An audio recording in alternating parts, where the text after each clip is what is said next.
ಎಲ್ಲರಿಗೂ ನಮಸ್ಕಾರ. ಕರ್ನಾಟಕದ ರಾಜಧಾನಿ ಬೆಂಗಳೂರು.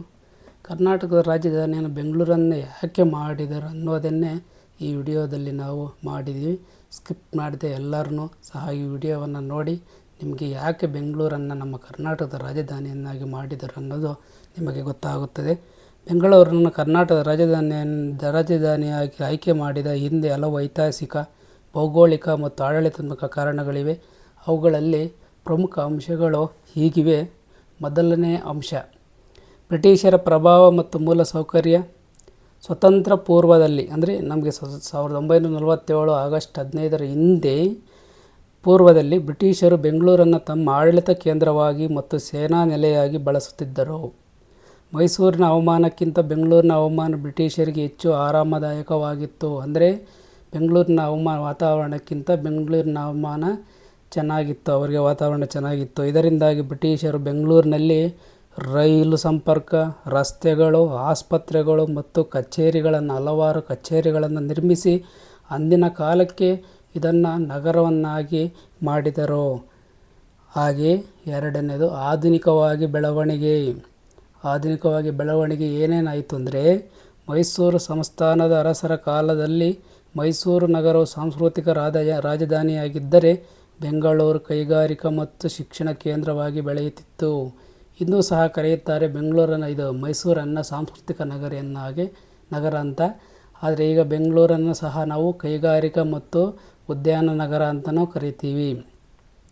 ಆಧುನಿಕ ತಂತ್ರಜ್ಞಾನ ಮತ್ತು ಕೈಗಾರಿಕೆಗಳ ದೃಷ್ಟಿಯಿಂದ ಬೆಂಗಳೂರು ಆಗಲೇ ಸಾಕಷ್ಟು ಮುಂದುವರೆದಿತ್ತು.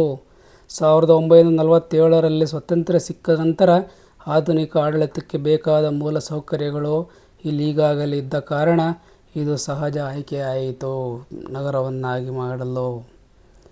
ಮತ್ತು ವಿಧಾನಸೌಧದ ನಿರ್ಮಾಣ. ಬೆಂಗಳೂರಲ್ಲೇ ವಿಧಾನಸೌಧ ನಿರ್ಮಾಣ ಆಗುತ್ತೆ.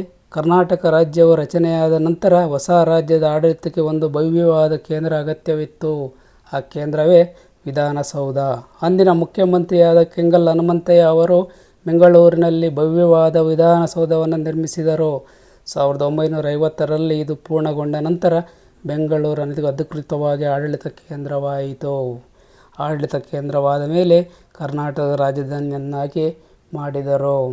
ಭೌಗೋಳಿಕ ಮತ್ತು ತಾಂತ್ರಿಕ ಅನುಕೂಲ. ಹವಾಮಾನ. ಬೆಂಗಳೂರು ಸಮುದ್ರ ಮಟ್ಟದಿಂದ ಸುಮಾರು 900 ಮೀಟರ್ ಎತ್ತರದಲ್ಲಿದೆ. ಅಂದರೆ ಮೈಸೂರಿಗಿಂತ ಬೆಂಗಳೂರು 900 ಮೀಟರಿಂದ ಸಮುದ್ರದಿಂದ 900 ಮೀಟರ್ ಎತ್ತರದಲ್ಲಿದೆ. ಇದರಿಂದಾಗಿ ಇಲ್ಲಿನ ಹವಾಮಾನ ವರ್ಷವಿಡೀ ಆಹ್ಲಾದಕರವಾಗಿರುತ್ತದೆ. ಇದು ಅಧಿಕಾರಿಗಳು ಮತ್ತು ಜನರಿಗೆ ವಾಸಿಸಲು ಯೋಗ್ಯವಾದ ವಾತಾವರಣ ಒದಗಿಸಿತು. ಕೇಂದ್ರಿತ ಸ್ಥಳ. ಅಂದರೆ ಭೌಗೋಳಿಕವಾಗಿ ಬೆಂಗಳೂರು ಕರ್ನಾಟಕದ ಆಗ್ನೇಯ ಭಾಗದಲ್ಲಿದ್ದರೂ ಎಲ್ಲ ಕಡೆಯಿಂದಲೂ ಉತ್ತಮ ಸಂಪರ್ಕವನ್ನು ಹೊಂದಿತ್ತು. ಅಂದರೆ ಬೆಂಗಳೂರು ಆಗ್ನೇಯ ಭಾಗದಲ್ಲಿದ್ದರೂ ಸಹ ಎಲ್ಲ ಕಡೆಯೂ ಇದು ಒಳ್ಳೆಯ ಸಂಪರ್ಕವನ್ನು ಪಡ್ಕೊಂಡಿತ್ತು. 5ನೇ ಅಂಶ, ಕೈಗಾರಿಕಾ ಕೇಂದ್ರ. ಸ್ವಾತಂತ್ರ್ಯದ ನಂತರ HMT, ITI ಮತ್ತು ಇಸ್ರೋನಂತಹ ದೊಡ್ಡ ಸಾರ್ವಜನಿಕ ಉದ್ಯಮಗಳು ಇಲ್ಲಿ ಸ್ಥಾಪನೆಯಾದವು. ಇದು ಬೆಂಗಳೂರನ್ನು ಭಾರತದ ಪ್ರಮುಖ ಕೈಗಾರಿಕಾ ಮತ್ತು ತಾಂತ್ರಿಕ ಕೇಂದ್ರವನ್ನಾಗಿ ರೂಪಿಸಿತು. ಇದು ರಾಜಧಾನಿಗೆ ಬೇಕಾದ ಆರ್ಥಿಕ ಭದ್ರತೆಯನ್ನು ನೀಡಿತು. ಕೊನೆಯದಾಗಿ ಸಂಕ್ಷಿಪ್ತವಾಗಿ ಹೇಳಬೇಕಂದ್ರೆ, ಬ್ರಿಟಿಷರು ಸೃಷ್ಟಿಸಿದ ಮೂಲ ಸೌಕರ್ಯ, ಉತ್ತಮ ಹವಾಮಾನ ಮತ್ತು ನಂತರದ ದಿನಗಳಲ್ಲಿ ಕೈಗಾರಿಕಾ ಕೇಂದ್ರವಾಗಿ ಹೊರಹೊಮ್ಮಿದ್ದು ಬೆಂಗಳೂರನ್ನು ಕರ್ನಾಟಕದ ರಾಜಧಾನಿಯನ್ನಾಗಿ ಮಾಡಲು ಇವು ಪ್ರಮುಖವಾದ ಕಾರಣಗಳಾಗಿವೆ.